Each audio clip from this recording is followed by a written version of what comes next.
All right, fight fans, welcome to Caveman Corner with your host, Jeff. Captain Caveman! Then. Hey, fight fans, welcome back. We're broadcasting from the Fan Doozy Studios in balmy Buffalo, New York, with the great $1 million studio. With a 25 cents co-host. Maybe together we're 50 Cent. We're pretty sweet. If we had John Gerhardt, it'd be a food stamp.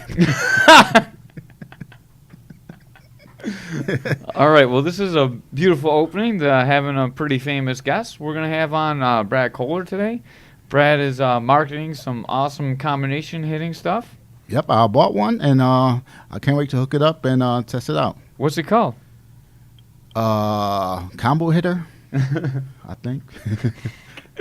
All right, well, we're not the best sales guys, but we'll have the real sales guy on in a minute. All right, we're going to give him a call. All right, we're here with Brad Kohler. How you doing, Brad? I'm doing great. How you guys doing? We're doing all right. We were just talking about your combo hitter. Can you tell us a little bit about it? Oh, thanks. Yeah, they're got the concept about 8 years ago when, in my older days, I wanted to still compete and was having a hard time finding some training partners to show up to hold focus mitts. And God damn, you look like a horse, dude. Like, I wouldn't want to hold mitts for you either. Jesus Christ. No wonder you had to build something. Well, you know what? Yeah, I'd be scared I too. a pretty good punch, but there's a lot of guys out there that punch pretty hard. I mean, I tell you, there's some guys out there that punch a lot harder than I do, and I don't know how they find focus mitt holders, but it was a problem wherever I was training. And I got frustrated one day, so I was sitting there. I hate the heavy bag. I mean, it's just so caveman, hence the show. You're silly. Yeah, I like it, man. That was pretty good. It is. It's so prehistoric. It's the same old. It's even if it's a Muay Thai bag, it's just so blah. There's nothing great about it anymore. Anyone who really wants to improve their boxing combinations needs to do focus mid hold, mid work. Okay, and then even if you do mid work, you need someone that's going to be like really good with them and give you a good workout, because you get some of these jackwagons out there that hold them like 5 feet apart. And I'm not a very tall guy, okay, and the target goes from far left to far right to wherever, and so people without experience, it gets really frustrating for an experienced fighter, and so I just decided one day to, come up with something. So I was out in my barn, getting my focus mitts, and I'm thinking, okay, how can I get this thing, to do a whole bunch of things? So, yeah, I tried all different types of concepts, and I mean, really, I've had over 60 different prototypes and concepts with this thing, and finally, we took it to St. Thomas Engineering School. They came up with a space-age product that was outrageous. It was a 4x4 box with all these, and I'm not exaggerating, $1,100 space shuttle shocks on them. Well, that's not affordable for the average fighter, okay? I mean, so, I went back to the drawing board and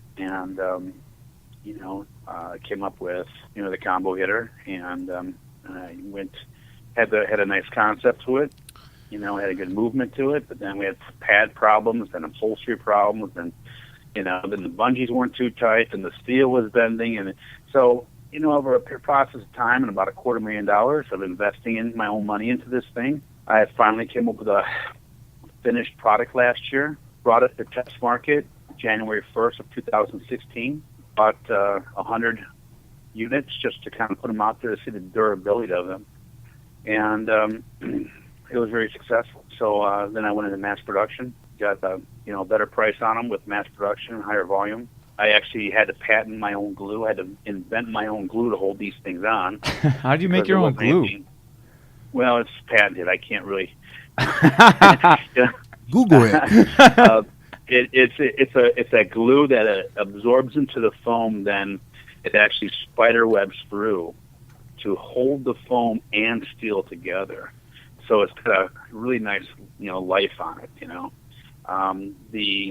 cylinder inside that holds the pad on is also a pad bit. It's a muffler that kind of whistles off the air and takes away about 30% of the pounding and the sound when you hit it straight on. And the bungees are also mine. They're not on the market. You can't find them anywhere. And it's just the right tension for you to, give that good resistance. It gives you that like a speed bag double in the ball feel, but with heavy bag resistance. So, and it gives in any direction. So there is absolutely no trauma like you would get from a heavy bag. So local orthopedics got on board here with it, and they really started endorsing it in Cleveland area, and they started endorsing it. One of the top guys did a video on my website. His name is Dr. Mark Panagutti. He's a very top orthopedic surgeon here, and he sees a lot of wrists, shoulders, and elbow trauma from heavy bags, as a lot of physicians do. And then the Parkinson's community, an organization called Rock Steady Boxing, got wind of it because a lot of their Parkinson's patients love boxing for therapeutic reasons, and developing more sensory and muscular strength, boxing seems to help. But the heavy bags were just too hard. They would swing back and knock the patients over. So we're in several clinics and hospitals now with the Parkinson's community, and Case Western Reserve in Kent State just got funded with a grant to do research on the combo hitter.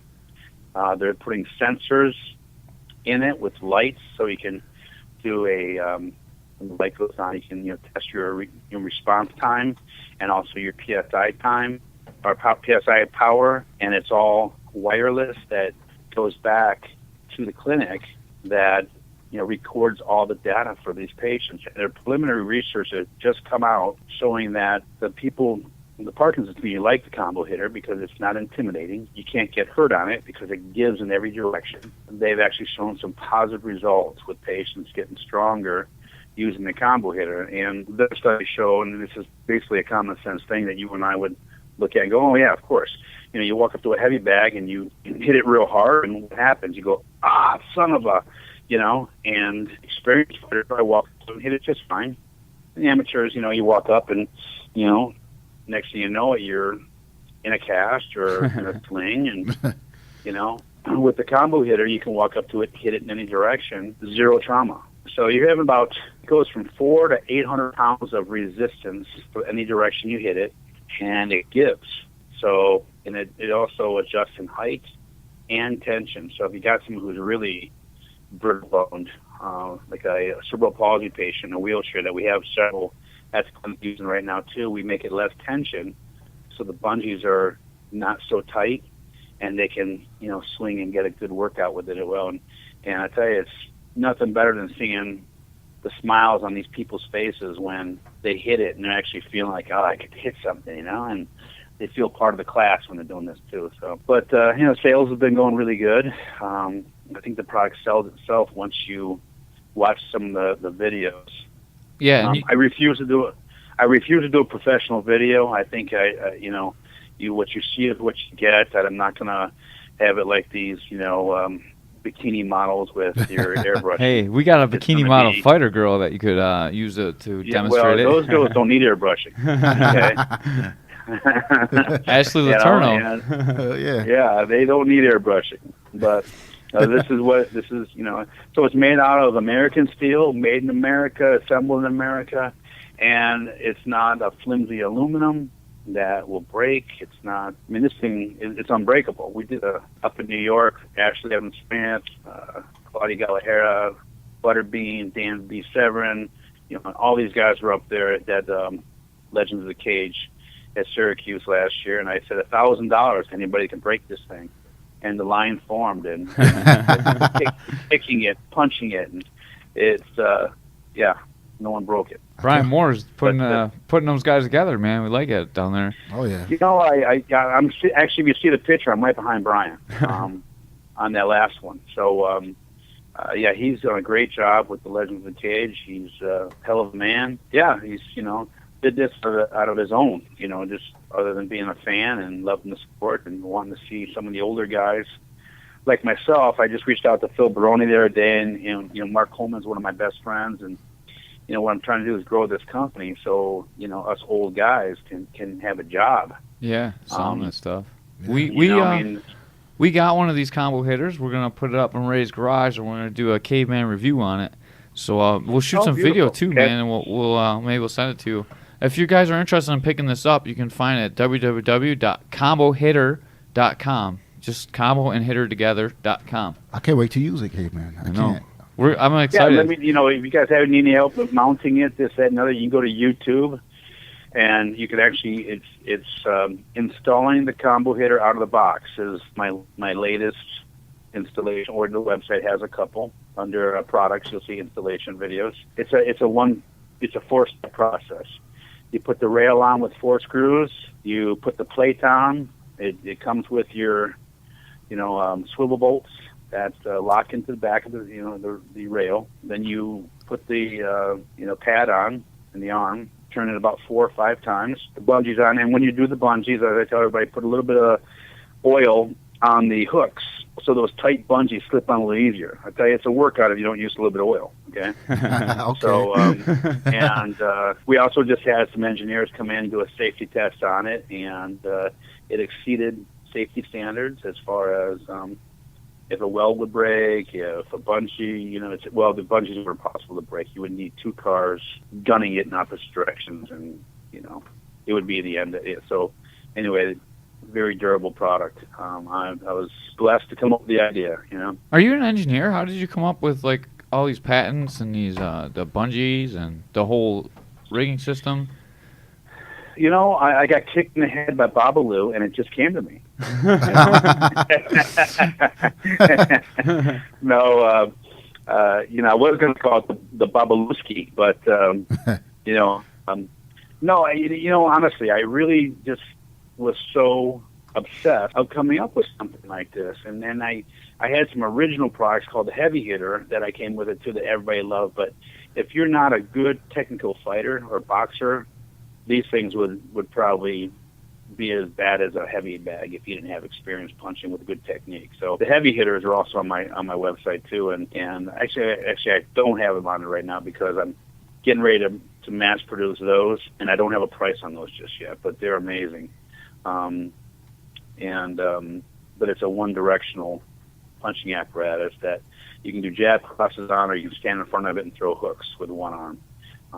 But I had a whole series of them. It's just phenomenal. But the combo hitter is the one that, from any direction, any combination, elbows, hooks, uppercuts, reverse spinning, back fist, kicks, any of that stuff. It's going to be very safe to hit in any direction. That was one of my main things. Was I want to make sure nobody got hurt. Ray's going to have to hang it pretty low to hit his leg kicks on it. Come on. Ray leg kicks about knee level. Oh, come on. Yeah, me too. Yeah, but that's okay. I'm not good at leg kicks anyway, so. Yeah. If I got a leg kick, I'm just going to walk away. That's it. I'm done. That's what it takes, and that's all right. But I just kept pecking away at it, and I had a lot of help with some of the other professional fighters and some of my boot camp boxing people who would test out my product line, and I'd say, please try to break it. And that was the it wasn't about trying to get a workout in. It was try to break it. Then I would get feedback. Okay, what did you think of the pad? What did you think of the tension? Then I develop a perfect product, and they go, well, it'd be nice if you could adjust the height. I'm like, oh my God, now what? So then I had to go out and get the patent for the rail system. Again, all this is very, very simple. When you start putting this together, you go, oh my God, this is simple. This is like, I found a void in the industry. It's a very usable product. You actually do burn 3 times more calories than any other boxing apparatus.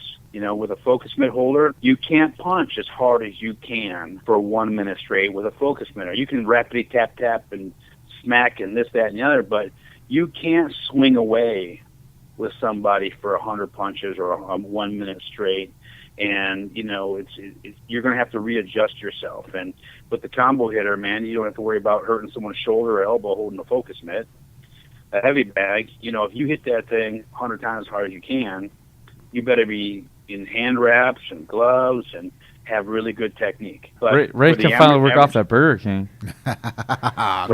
Ray can finally work off his Burger King on the combo hitter. Yeah. Yeah, well, those chicken sandwiches are good, Ray's eating those Whoppers. That's the problem. Oh, yeah.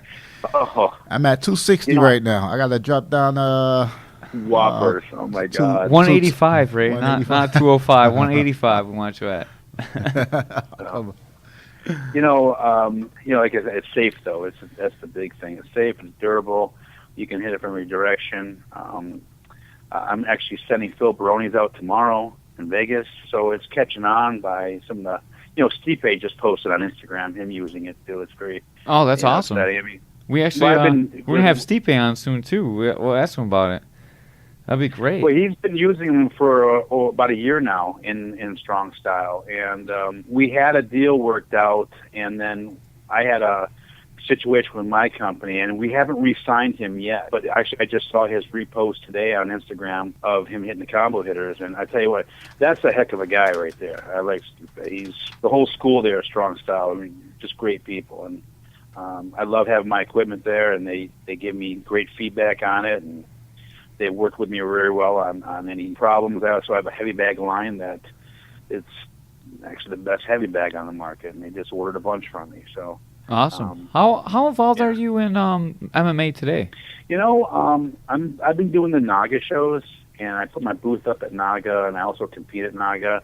I just got interviewed last week from Fighters Digest, and they've been this big buzz about me and Ken Shamrock. I talked to Dan Severn about a rematch, and there's I would love to. It just we can get these old farts to pass.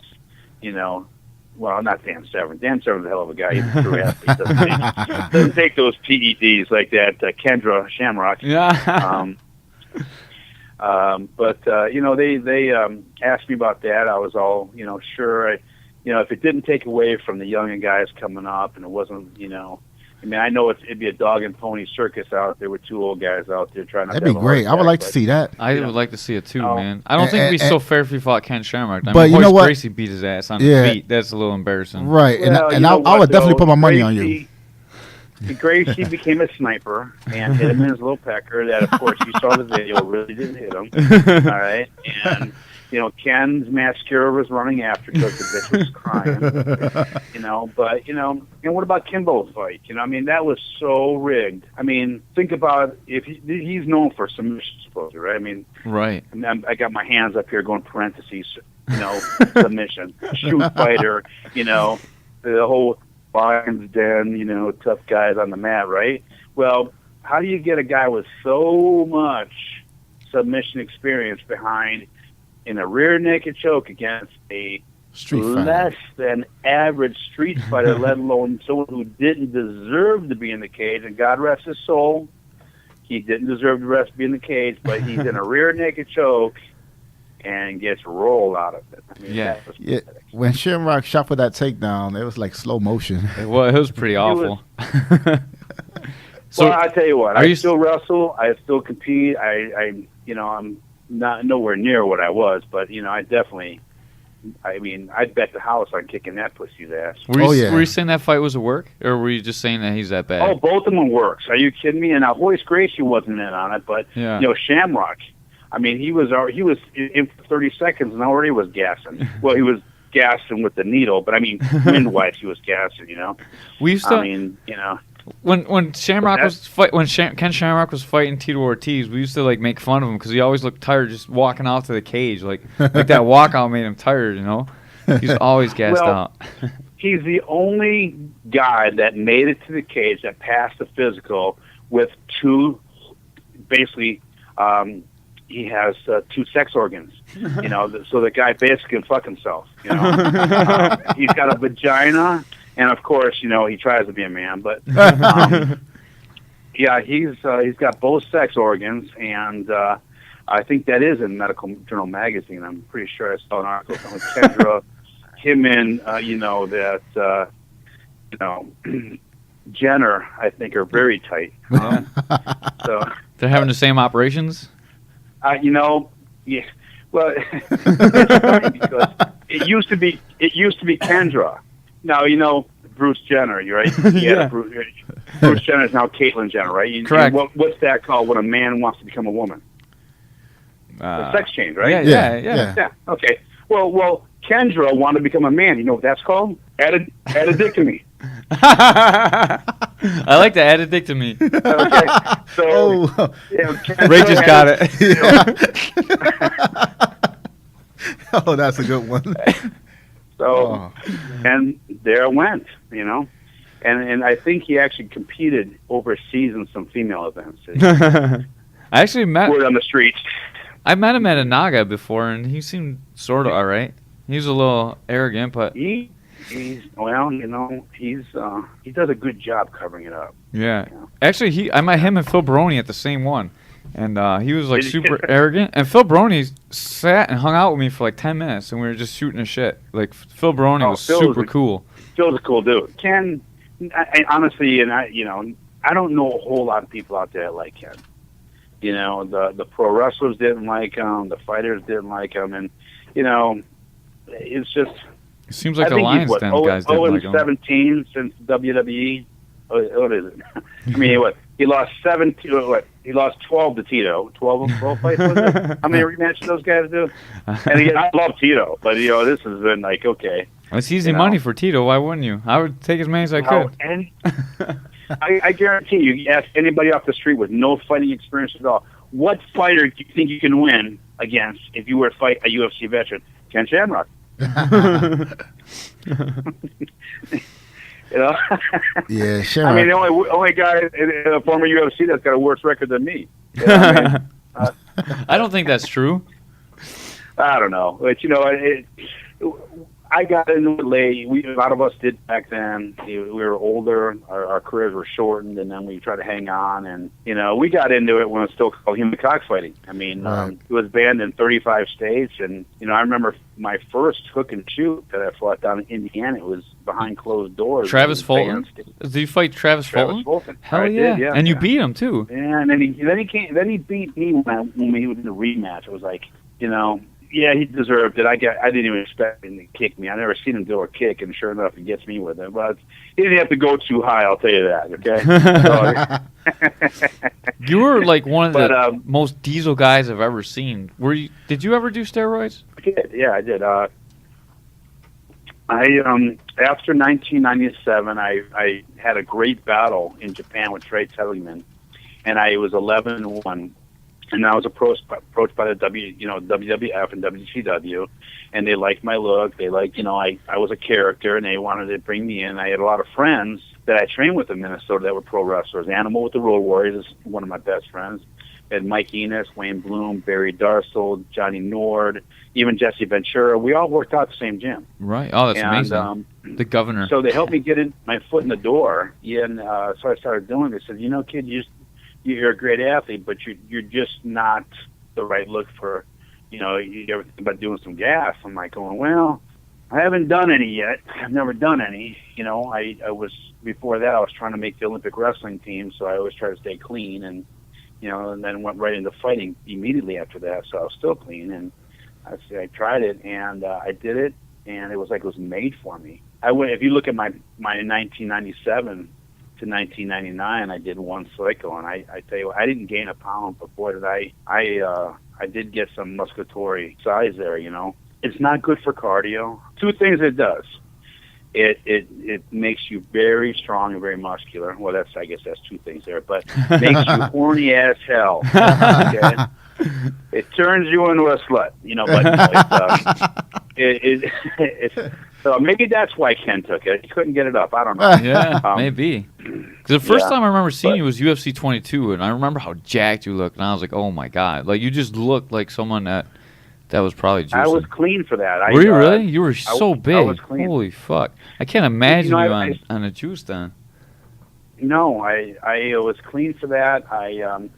My workouts, I worked out full time. I wasn't a part time like these pros today. I mean, not all the ones. I mean, you get to a certain level, this is a full time job. But these guys today that call themselves pros on these lower circuits, I mean, honestly, it's a hobby because you work all day and then you just practice 2 hours and you call yourself a pro fighter. You know, it's kind of insulting to the sport how they've really saturated with these pro fighters that work out maybe 8 hours a week. Right. Where we used to train 8 hours a day. And, you know, I trained with a former female bodybuilder that was in the Miss Olympia. Her name was Chris Bongiovanni. She was my trainer. And she was sadistic. Every set was 100 reps. God damn.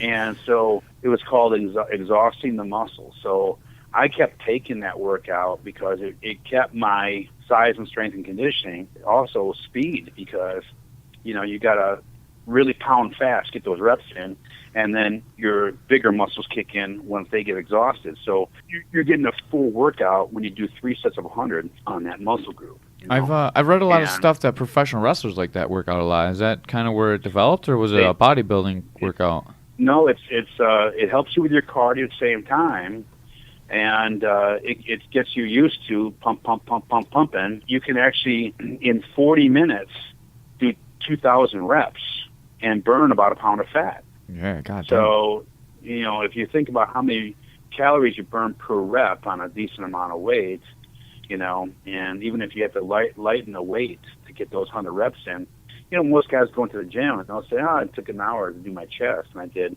you know, 5 sets, 6 sets of 10 on the bench. I did, you know, 4 sets of 12 on the flies. And then I did some inclines. Okay, great. You just did an 80 reps in 2 hours. Well, try doing your whole body in 2,000 reps in 40 minutes. Yeah, and that's quick, and that's a lot of intensity. I still do that today. Matter of fact, I do that every day. I go from 800 to 2,000, depending upon if I go heavier weight or lightweight. That's how I still train.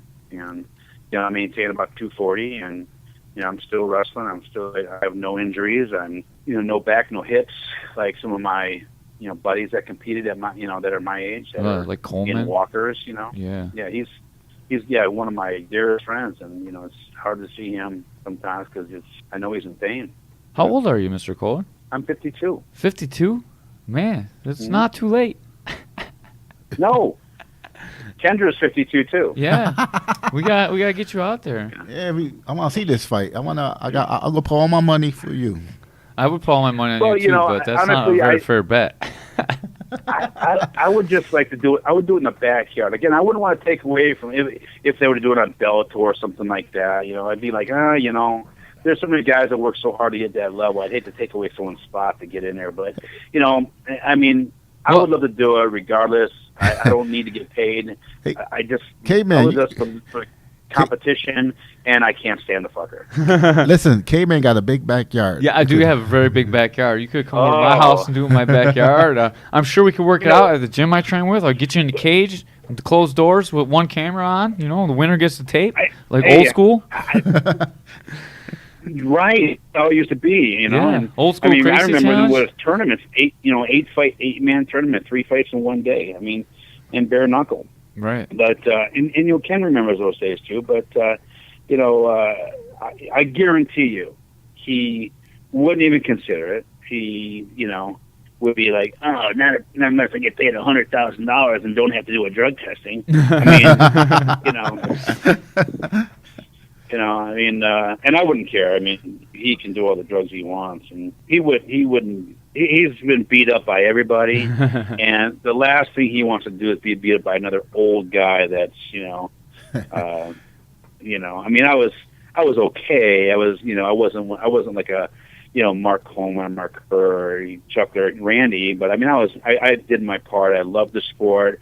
Went out there, tried to put on a good show, and I loved the camaraderie. And back then we had a lot of it. And the only guy that wasn't part of hang out after and have a beer was Ken Shamrock. He was the biggest dick in the world. I mean, you got like one of the greatest knockouts in UFC history. You do. I had a couple bad losses. Went back to the drawing board. I quit pro wrestling. Went back to the drawing board, and I told, you know, hey Monty, I'm back. I've been training my ass off.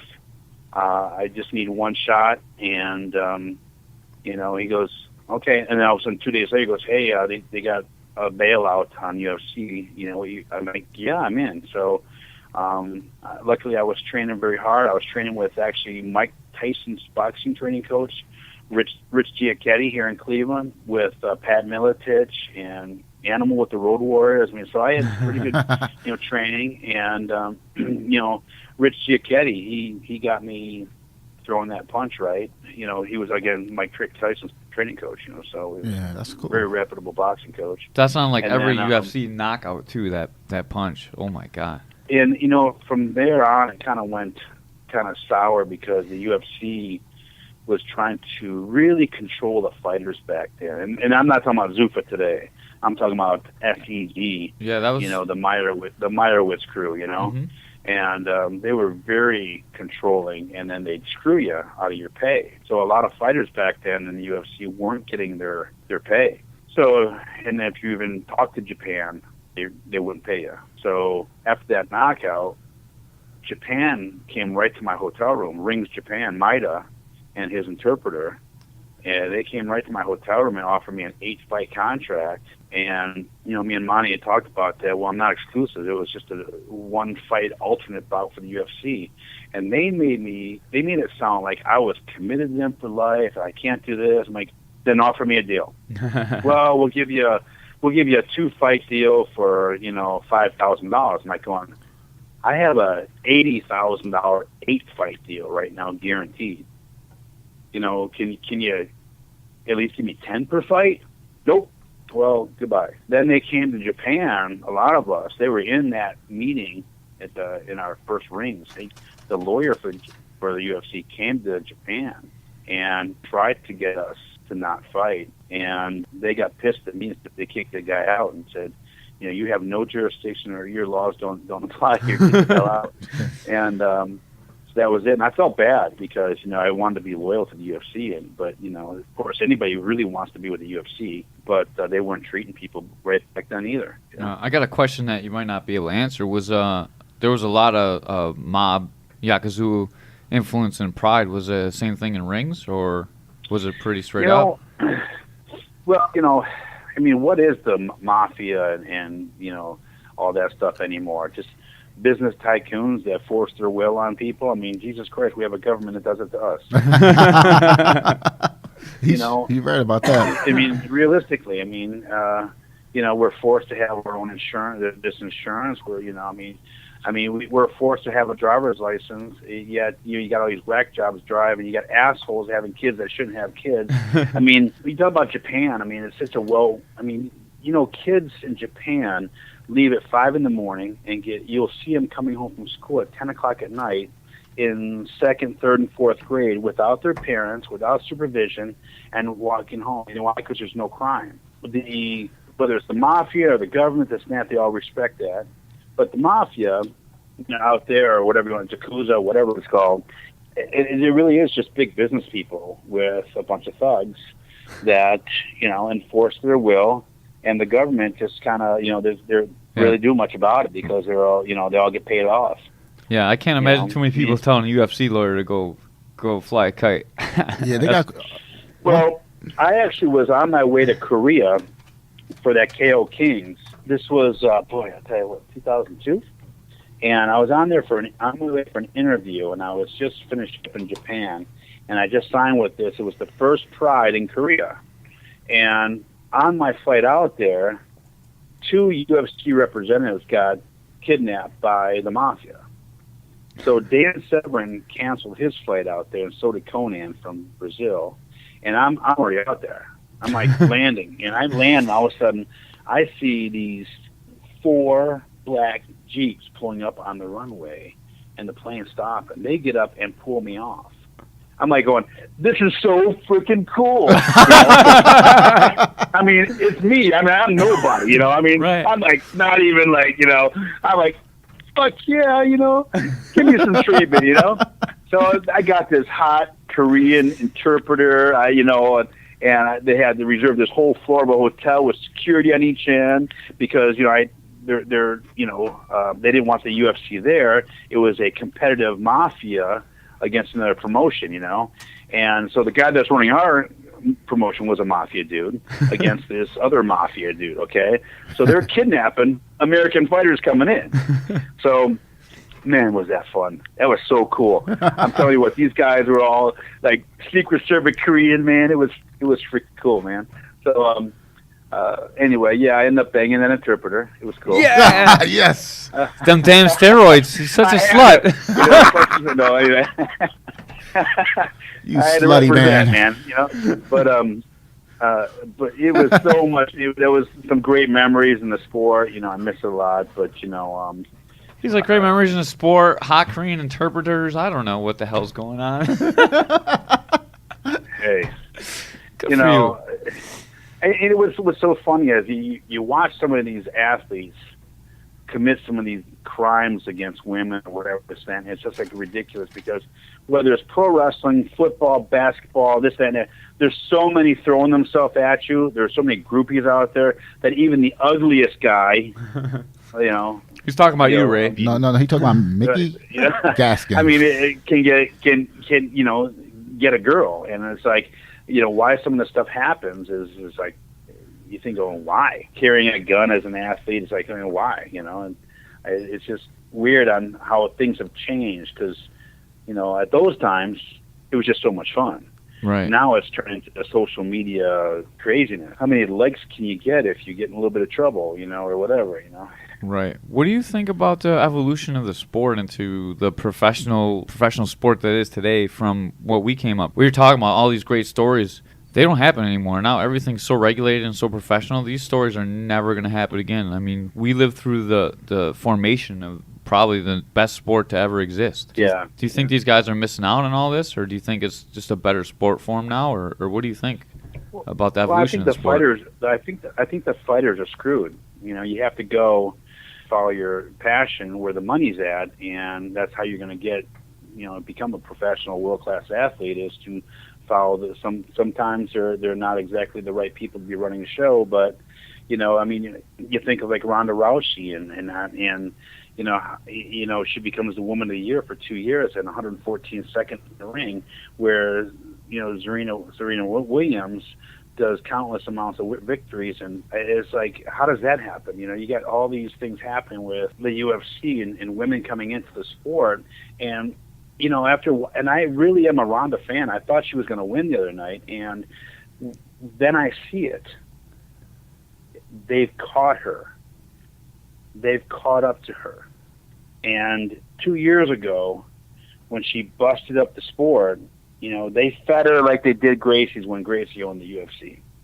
And they turned her into something that now the tougher girls, they're coming out and they're winning and winning and winning, and the sport's going to start evolving. In 2 more years, it's going to be where it needs to be. It's not, the women's division is not where it needs to be yet. Right. You know? I always thought that Ronda was just the Olympic judo background. She was just the better physical athlete of the fighters that she was against. Maybe not necessarily a better fighter, but she was like such a superior athlete compared to her competition. Oh, absolutely. And now absolutely. those women are equal. You know what I mean? They're coming up in their own sports.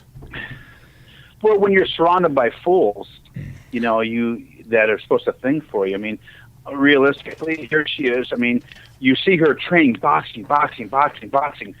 She's not known as a boxer. Okay? Do they give her a smoker fight to test her boxing skills in a true situation? No.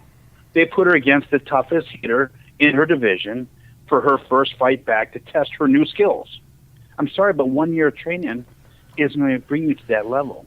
It's just not. Do you think she needs a new striking coach? Well, I think what she needs to do is take some smokers. I mean, I think of like this. I think about Jessica I think about, you know, Holly Holmes. I think about, you know, look at my, you know, the women's division has changed champions 4 times in 1 year. That really is sad. And you think about, okay, well, we want to keep our woman champion, but you know, look, you know, you don't put 1 against 2 every time. You don't just keep doing that. You gotta keep like boxing keeps your champion because you get smoker fights every now and then. You know, you get a guy to come in there and give you a good fight for 2 or 3 rounds and you let him get knocked out. You know, you got to keep your champion winning.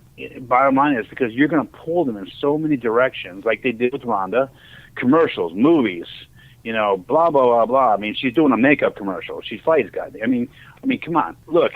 There's so much social media going on. about Ronda Rousey when she was, training for Holly Holmes. That I said to myself, does she have time to train? Then she comes in looking soft. I thought she looked pretty hard for the last fight. The one against. And I said that. I said she looked ready. She really did. But like I said, her new style wasn't tested yet. Another guy that you may know, Adam Guerrero, he used to train back in the day with Coleman and them guys. He said he named Edmund Tavarian Count Chocula, and he said Ronda needs to get away from her. Him. Yeah, him. Ronda got to get away from him. I mean, you get to that level of training, hopefully you actually do know something. If you don't have a good boxing trainer, it's kind of like representing yourself in court. You have a fool for a lawyer, but you've got to have someone with reputable skill training, not somebody who goes, this is my sister's cousin's uncle's dog's trainer. I think you should train with him in boxing. I mean, he's the dog whisperer. Why not, right? I mean, hey, that's how I got Ray for my podcast. If you want, let me tell you something. Here she is about Mayweather, this, that, and the other. I'm like, okay, well, I'll tell you what. There was so much animosity for such a long time. Can you imagine that if she was in the Mayweather camp now, training for boxing? I'm sure she'd have been welcomed. Jeff Mayweather offered to come over, actually. Why? Why wouldn't she? Okay, and why? Because I tell you what, she had stupid people whispering in her ear, going, "Oh, we can do a better job. We know what your needs are." Well, no, they're looking for themselves and their paycheck. Yeah. If Ronda's going to come back or not retire, I mean, I see her and Misha Tate all of a sudden. It's like, 10 times more than any man in 6 fights in this sport, so I'm quitting. And they did. I mean, all of them. There's not a guy that fought 6 times that made the money they made. Block Brock Lesnar, but there's another circus act. What about Conor McGregor? He's pulling in some serious dough, or at least he says he is. The Irish maker. Oh, yeah. He's still fighting though. Oh yeah. He's still playing. Yeah. I mean, what guy gets in and makes 6 fights? Oh, I got what you're saying. And gets paid like that. Yeah. Yeah. I mean, when Ronda started in the UFC, what was her amateur record? She was 1-0, right? 1-0. She as an amateur. Yeah. Okay. And then she just got in all of a sudden within her second fight. She's got $1 million contracts. Right. She's tore it up. That doesn't happen in a lot of men's divisions. There's too much competition in men's division still, and pretty guys don't sell money. True. No one pays money to see a pretty guy, except for Ray. It does bring up fighting, but they've killed the sport. I mean, she got paid $3 million and Nunes got $200,000 or something like that. Yeah. $100,000. Yeah, $100,000. Guys, I think it was 100. Yeah. Yep. I could have cut that fucking deal. I mean, Jesus Christ. Well, what was Nunes' camp thinking? They're like, we get to fight Ronda Rousey and get the title? We're going to eat her up? No, it's like, no. Are you kidding me? I mean, what if you lost? That's it. You're done. Yeah, you just got the title. You got a few $100,000 minus taxes in your pocket. Great. She's in an apartment. She's got $70,000 in the bank. She's got training fees. All right? And now she's going to fight Ronda Rousey and clear $100,000? No. As a champ, too. As a champ. And it's like, no, I mean, really? I thought that when you were a champion that you got a cut of the pay-per-view no matter what, just for being a champion. Isn't that how the contracts work, or is that not correct? That's not everybody.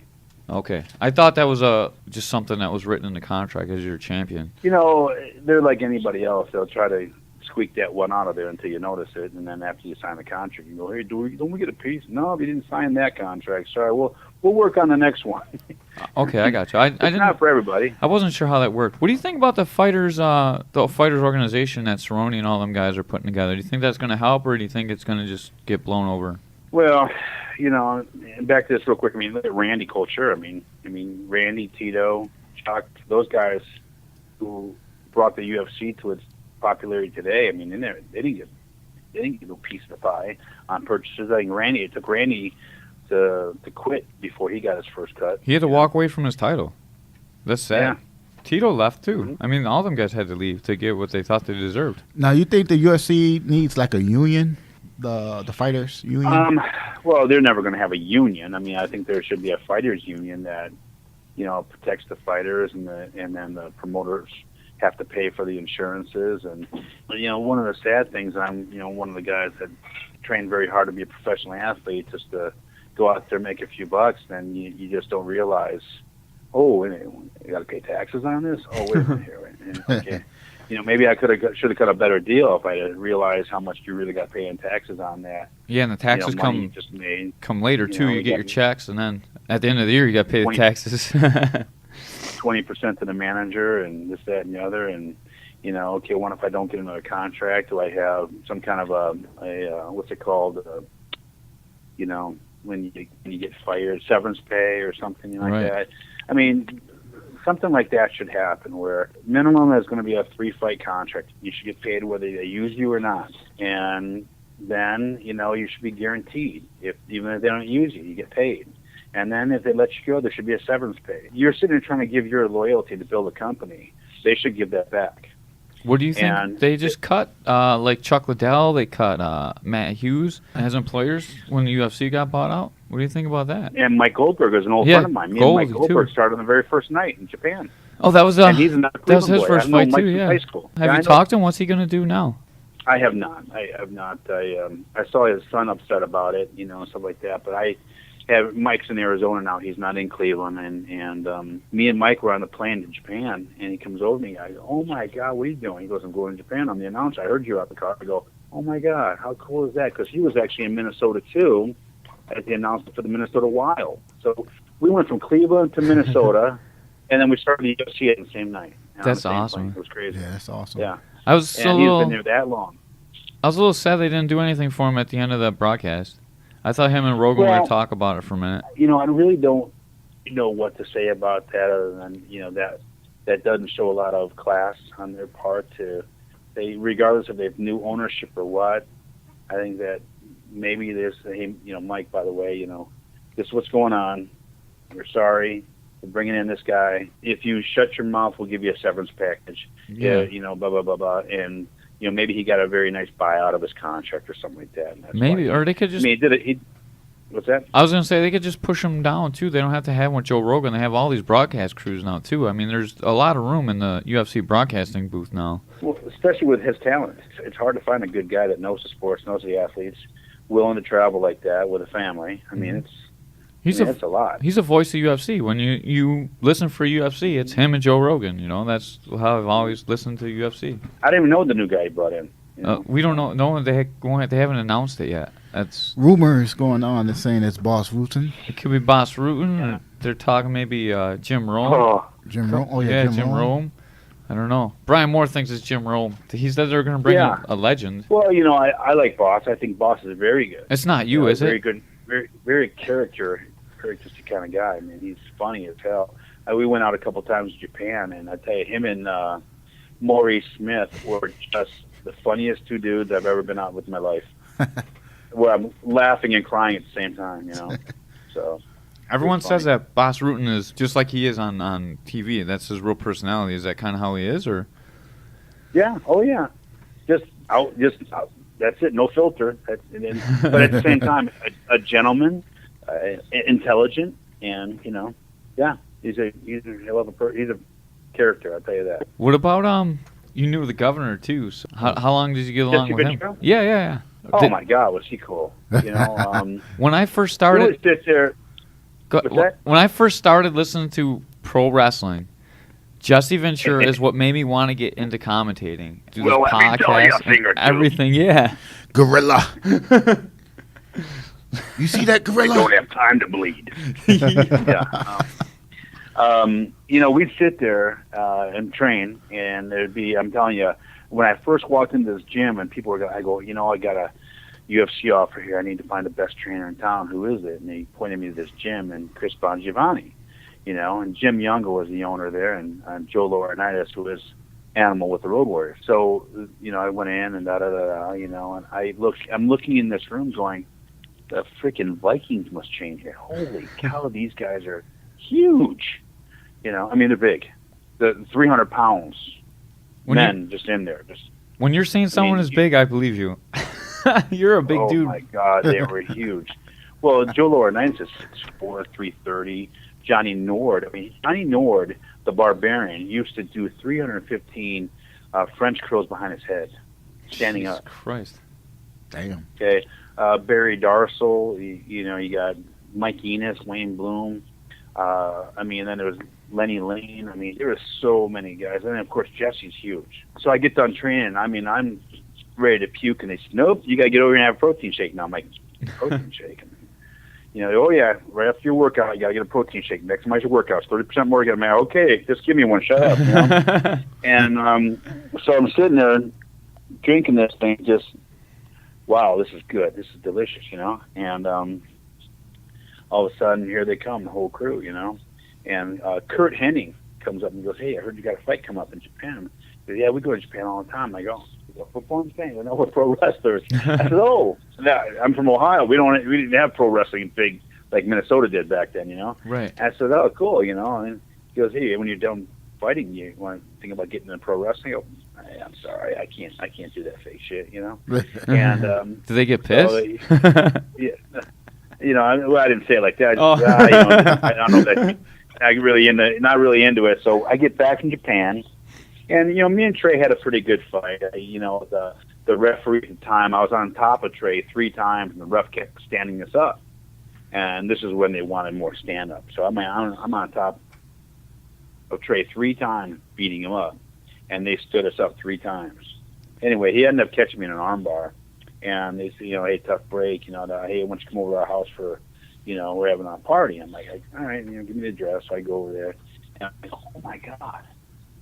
At this big $600,000 house on the river. I'm like going, what do you do? Oh, wrestle, Mr. Perfect.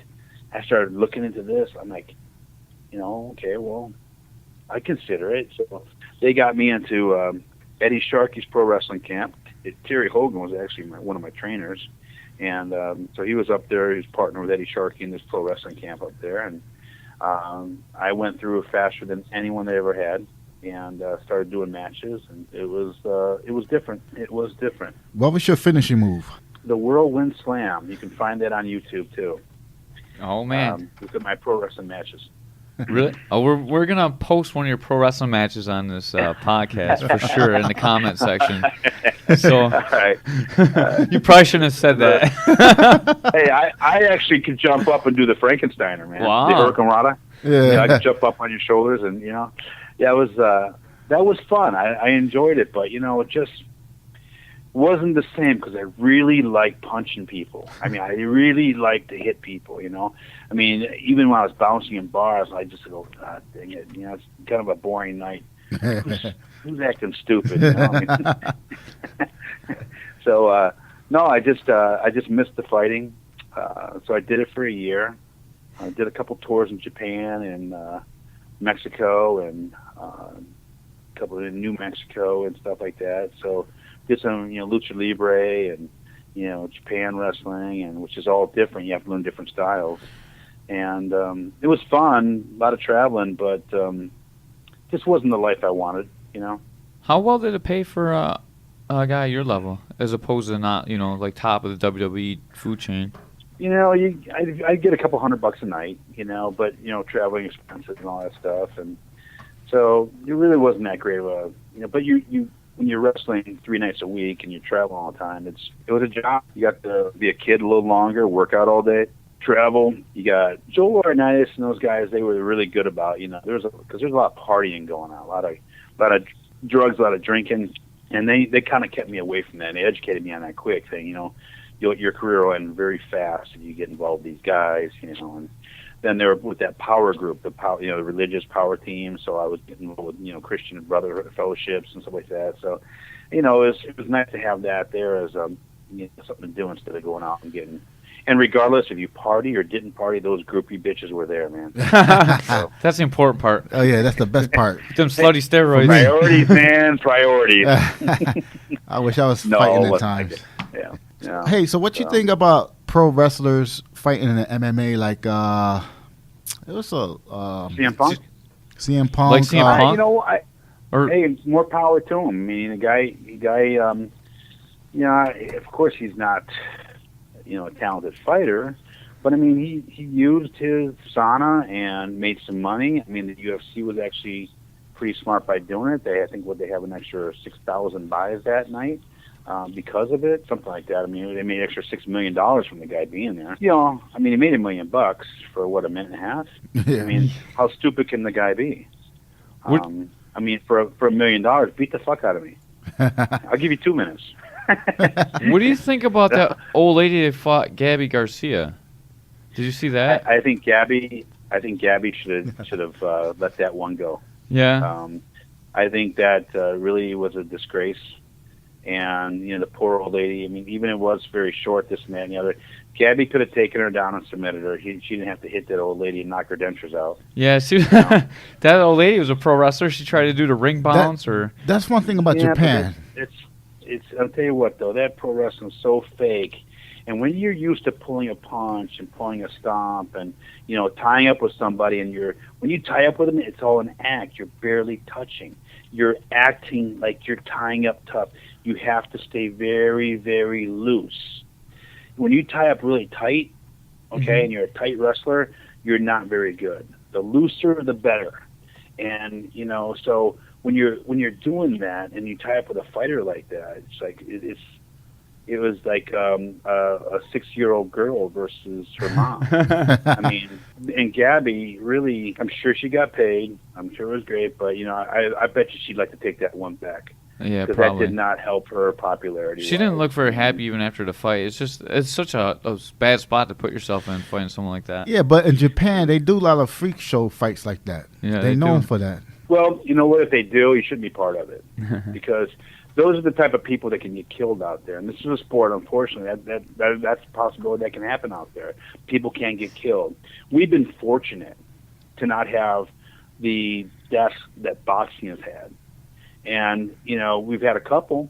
Right. But, I tell you what, you put that out there and that old lady dies, guess what? Rules change. Yeah. All of a sudden now anyone who wants to get out there and, if she wanted to fight another old lady, those days will be over. Like, I'm an old guy. I'd like to fight another old guy. I wouldn't fight a younger guy. That'd be stupid.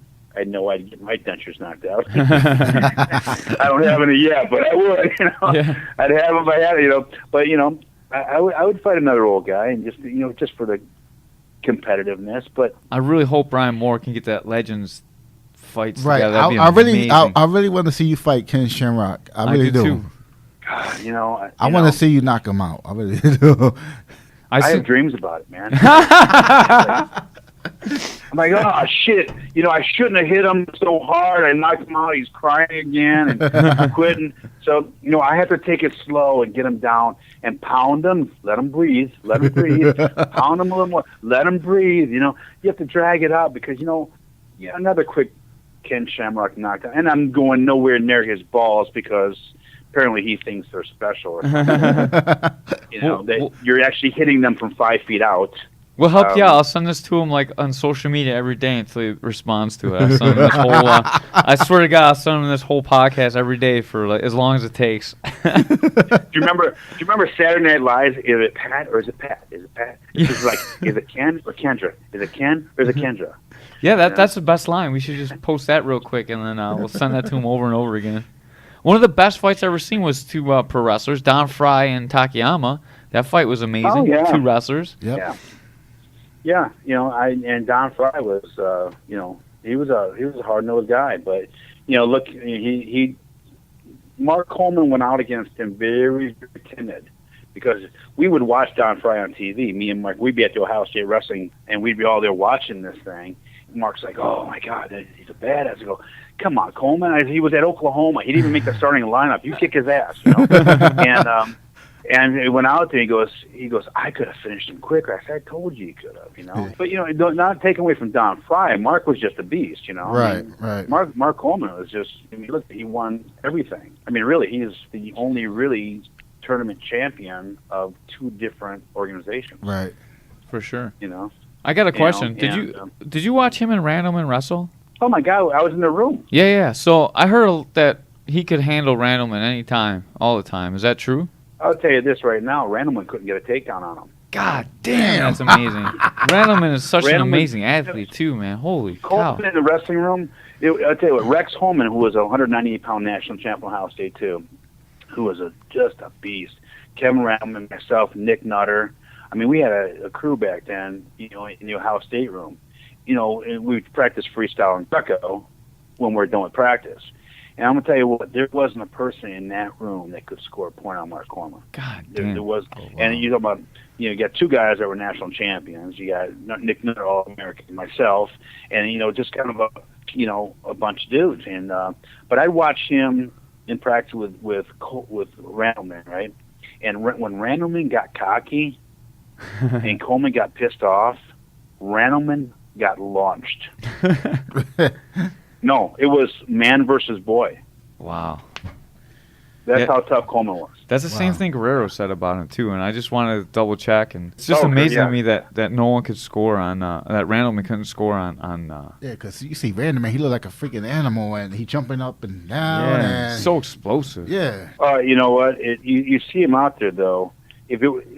Mark is a good fighter, but he was a great wrestler, and his back was just. And me and Mark used to work out twice a day. Every day I'd pick him up twice a day, and he's the guy who got me to where I was at level wise, because he didn't, he would not let me quit during a set, during a workout, and if I had a bad workout, he'd say, "What's your problem today?" I mean, he pushed everybody like that. He pushed Randleman, all those guys, right? But his back, he would do seated rows with 425. God damn. He would sit and row 425 pounds for reps. And I'm sitting there with 180 freaking pounds going, 3, 4, and Coleman gets on, stack, throw on plates, throw on dumbbells, and his back was he was like a gorilla. If you see his back against Dan Severn in the UFC, Damn. you go, they got a fucking ape out there? That's what Joe I mean, Rogan look at the said. straps in his back. He looks like an ape. Yeah, Joe Rogan said he got that Yeah. gorilla strength. Yeah, he did. And his hips. I mean, he was just made for wrestling, man. He just was. Did Ohio know? And Randleman. I was gonna say, does Ohio know what you guys were doing in that wrestling room, man? You got launching UFC careers and beating the shit out of each other. Did they know everything that was going on in that room, or what? Well, I'll tell you what. It went from there to Milicich's school. I mean, I was Greg Nelson's first UFC fighter, but Greg didn't really have a great facilities like Pat Miletich had. Mm-hmm. We had, at Greg Nelson's school, all we had was carpet. And that's all we had. We had Muay Thai bags and carpet. That's what we rolled on. Sean Shirk, Dave Manette, we had carpet. So we would go down to Milicich's school, right? And I'll tell you, Coleman and Randleman would come over from Columbus, and we meet down there in Bettendorf. And you know who was down in that room? Here's what the room looked like, guys. Matt Hughes, Rich Franklin, Jeremy Horn, Robbie Lawler, Tim Silva, Mark Coleman, myself, Kevin Randleman. I say Jeremy Horn, Jens Pulver, and of course Pat Miletich. Sounds like a That was UFC the Hall room. of Fame. That was the room most weekends. And both Dave Manette and Sean Shirk.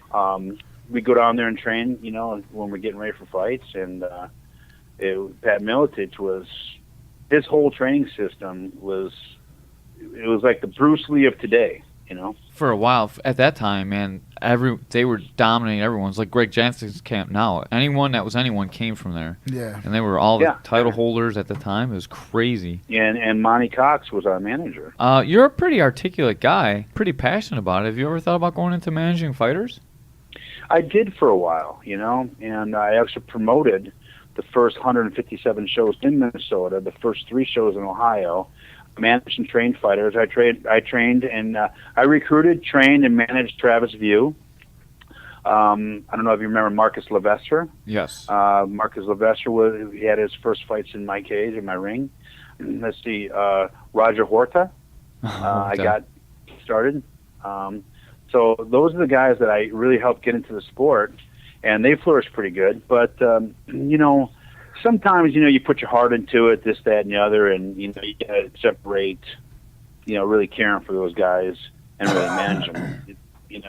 Because you can't make somebody be a great athlete. They got to want it more than you do. And I did train and manage a local guy in Minnesota here for 5 years, named Matt Larson. He still fights. I think 33. When he started training, and became one of the top 10 ranks heavyweights in Minnesota before I left. And now he's done the, I think 185 or 205 fighting, and he's still a really, really good fighter. But I need to focus on me and my kids, my business, and I love helping guys out. I say, hey, can't help you like you need, but I can tell you who can. And I usually know a really good school in the area they're training in. If I don't, I look it up for them and look at their background. I can tell who's come out of there, or if this guy's legit, or he's one of those guys that took 3 months of jiu-jitsu and opened his own MMA school up. Like that guy that gave himself the brown belt. Did you see that? Yeah, I see a lot of that too. Hey, I'm a black belt. I'm like, well, who'd you train under? This kid in Texas got a blue belt from the Gracie online class, and he opened up a jiu-jitsu gym. Isn't that funny? It's I think about some of these guys that are even fighting in the UFC, that they're the best. Legitimately, some of the best fighters in the world make it to the UFC, and they're not black belts. Right. And John Jones. You don't have to be a black belt, John. Yeah, but then you get up there, and all of a sudden you're just awarded some black belt just because you're at that level. They've gotten away from it, and the Gracies are still pretty good at it, and so is the Machado system. About it's really not how good you are; it's about what you know. So, if you see a black belt that's 27 years old and that's been doing this 2 years, it's bullshit. Okay, that's a dead giveaway. It takes you a good 6 years to really be a good black belt. God damn, I got a long way to go. That's like full time. That's like full time. Yeah. And they may say no, 8 to 10, and that they may say that. But I'm telling you, if you got a guy that's been 2 or 3 years and he's a black belt and he's under 30 years old, you can just say jackwagon and walk out of the room. For sure. So I know the feeling. I started in 2006. I'm just a brown belt, man. I got a long way to go still. I'm a white belt, and if I ever become a black belt, I'll probably be like 100 years old. I got my black belt at JCPenney, and I'm not. And I just put another notch in it, man. Yeah, goddamn. It's all those steroids. You got all those girls. In the smaller section. I'm the smaller section. It's getting a translate. My wife is a Chinese translator, so maybe you shouldn't come to Buffalo and visit us. Oh, hey, I'll actually be at the Naga on the 20th here with my booth. Oh, yeah? At Massachusetts, in Boston, yeah. Oh, that's not too far. Do you ever make it up to Syracuse, Nagas? What's that? Do you ever make it up to the Naga they have in Syracuse? Syracuse, New York. Syracuse, New York. The Naga they do in Syracuse, New York. Oh, Syracuse, yeah. For the MMA Expo. Yeah, the Expo, and they have a Naga that they do in Syracuse too. No. Yeah, I was at the Expo last year with AJ Hiller and Brian Moore. Well, that's when I rolled out the combo hitter. Yeah. Well, next time you're up in Syracuse, we'll come check you out for sure. Oh yeah, definitely. When they do the Syracuse, and I already talked. I talked to AJ periodically here, but I definitely are going to be the next one for sure, and Brian and them, and the last one, what's his name? The Manuel was the last time we saw Manuel before he died. Yeah. So that was, we saw the old one glove punch boxer guy, and Enton Inouye, Brian Embasal were there, even Butterbean was there, Mark, Dan, Don Fry was there. Brian Johnson was there. Paul Varlins was there. It was just great, man. It was just like, wow, I wonder. All we needed was Andre Roberts to complete the chief. The chief. Yeah, because Big Daddy Goodrich was there. I got a video of him punching the combo hitters, and he just loved it. Yeah, look at that guy. Oh my gosh. It's. You don't know Fred Addish, do you? What's that? You don't know Fred Addish, do you? Of course I do. Do you really know? Oh, wow. Referee my shows when I promoted in Minnesota. I would love to have him on the podcast if we could ever get in contact with you to talk to Fred Addish. I will try to find his number for you. I would love to see that. Yes. I want to talk to him. He's another guy that went in a cage super old. He came back and he got another win. You know what I mean? It's an amazing story. I want to get it out there. No one remembers that shit. I'll tell you what. You meet Fred, and he is like the nicest guy. And you look at him and go, you sure you don't play basketball? He's a lanky guy, and but just the nicest guy in the world, man. It's amazing. Yeah, that's awesome. I'm glad I asked you about that. That was crazy. It just popped in my head. Thank you for that. I got lucky. I got to meet a lot of people. This opened a lot of doors, and that was probably the best thing of it all. Great memories. What do you think about John Jones? And then I'll let you out of here. You know, I never met him. I don't know much about him. I know he's got a phenomenal athletic family. I don't think he was spanked enough for the kid, maybe. I don't know. He is doing some very, disappointing things. And I look at him as, probably one of the greatest that could have ever been there. I mean, I don't think anyone can disagree with me. I know. And it's just a shame how many people would kill to be in that position to do the right thing. I think he's the greatest fighter that ever lived, except for the extracurricular stuff he's doing. I think he could have had the greatest legacy of all time, even better than Anderson Silva. I think so too. I would agree with you again, but it's just a shame that you can't call someone the greatest.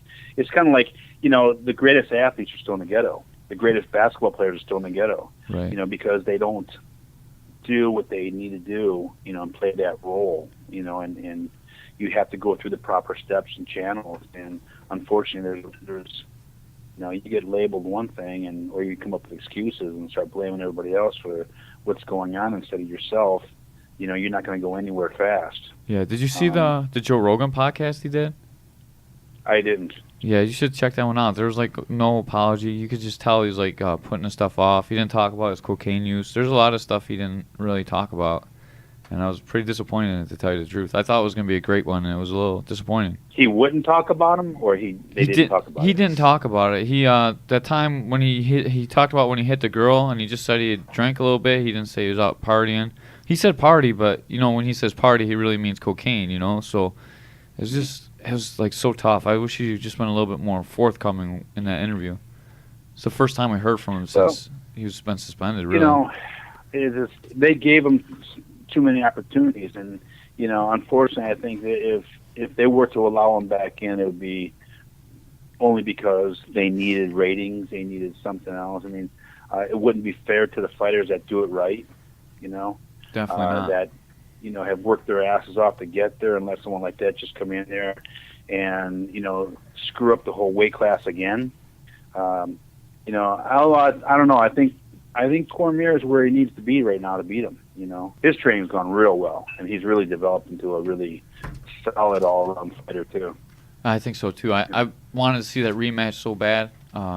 Cormier is still with him for 2 rounds, and then John Jones made him look like he never wrestled before. It was kind of amazing to see. That's why I consider him one of the greatest of all time, John Jones. To make Cormier look like he hasn't wrestled before, that's saying something, man. That guy can wrestle. Oh, yeah. Yeah. I like how he got busted for Ken Shamrock's boner pills, too. Oh, yeah. It was a little embarrassing for him. Yeah, the Viagra pills. John Jones he's suspended now for Viagra pills or Cialis pills. Yeah. Looks like he got into Ken Shamrock's stash. Well, Ken was dealing those for quite a while. His doctor was Dr. Peter Gozinia was giving them away like they were candy. Did you get that, Peter Gozinia? Peter Gozinia. We got that. We always throw people under the bus on this podcast. We're not protecting. We're naming names is what we do. Okay. Andre Arlovsky was an asshole, according to Brian Moore. If you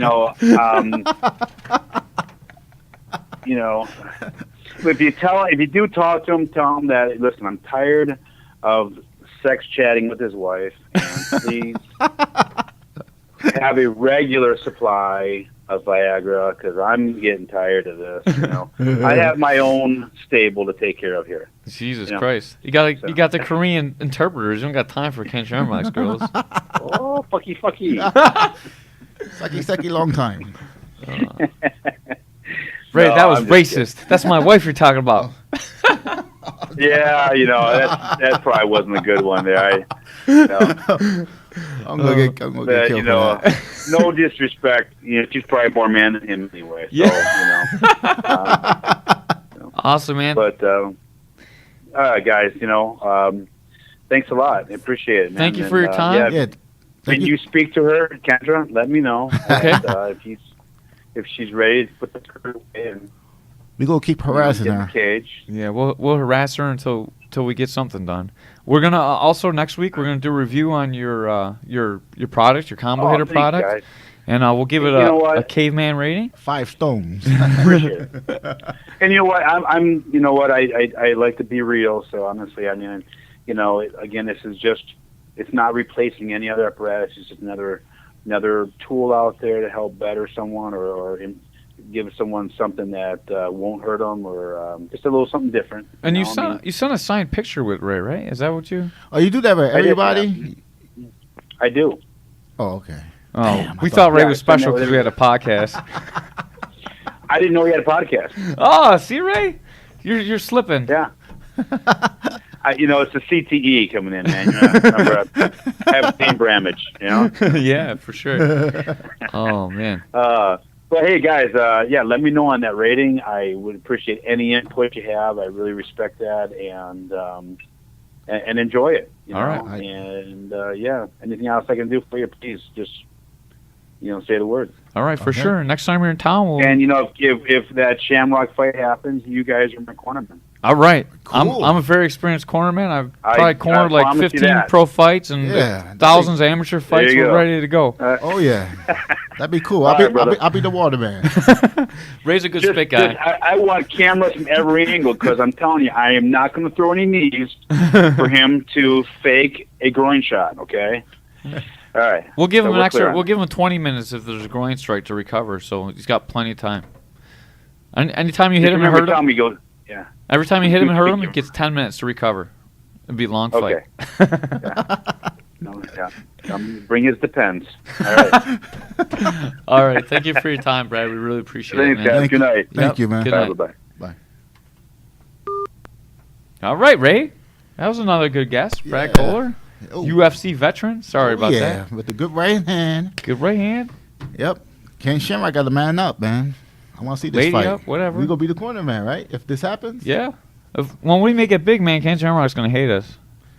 Man, F him. He made fun of my hair, anyways. Fuck him. Arrogant prick. He did. We were at the Naga, and I shaved the middle of my head, so I had like a no-hawk, and I shaved my beard in the middle, and he kept making fun of my fucking hair.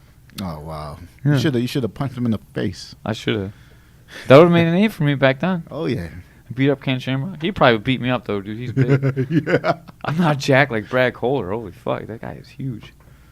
Yeah. Well, thank you for buying his products and getting them on the show. I appreciate it. Yeah, I can't wait to use the product. I'm gonna hook it up to my garage wall and get to work on it. Yeah. Hopefully it's dampered, like you said. It's got mufflers on it and shit, so your neighbors won't be too mad at us for beating it up. Forget them. They make noise all the time. Because you got the interpreters over all the time. That's why they're getting you back. All right. Well, that was a pretty interesting and honest podcast. Yeah, it was a good one. All right. Let's play some racist music and get out of here. Okay. Ray, can you take us out? All right, live from Caveman Corner. We out of here. Where's the studio at? Buffalo, New York. Fandoozy Studios in Buffalo, New York. You gotta get that part, man. They're our sponsor, dude. Okay. Fandoozy Studios in Buffalo, New York. We out of here. We can't be leaving no sponsors on there. Right. I'm sorry about that. It's all right.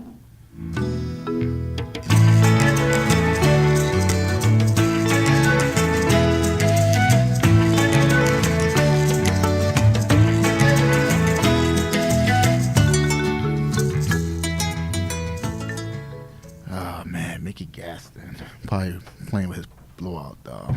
Yeah, he's playing video games. I saw him on that thing. Oh my God, he needs a girlfriend.